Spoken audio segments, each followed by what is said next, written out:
Can we do better than what we demonstrated in the 90s and early 2000s with concurrent chemoradiation? We know that we improved outcomes, that people were having more tumor shrinkage and control of their tumors was a little bit better. We were actually even able to cure more patients, but we still were not curing enough patients. These were modest gains, and they came at the consequence of having a number of side effects.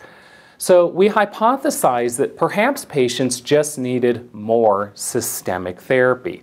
The major reason for death from lung cancer is systemic recurrences. And so while we were doing pretty good with radiation and in some cases surgery, patients still had poor control over the disease over time because it would pop up in the liver or in the brain or in the bones or elsewhere. So throughout the 2000s, there were two basic strategies that were tested. One strategy was to give a couple of courses of chemotherapy first, and then give patients chemo and radiation concurrently. The other approach was to give chemo and radiation concurrently from the get-go, but when folks were done with treatment, give them additional chemotherapy.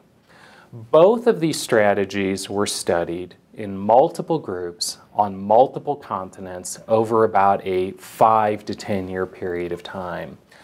And unfortunately, the bottom line to all of this type of treatment is that neither giving chemotherapy first prior to concurrent chemoradiation nor giving chemotherapy after concurrent chemoradiation was able to cure more people than simply giving chemo and radiation at the same time. So while we have tested a number of drugs in a number of different strategies, the bottom line is we've never been able to demonstrate further improvement in outcomes compared to just giving chemo and radiation concurrently alone.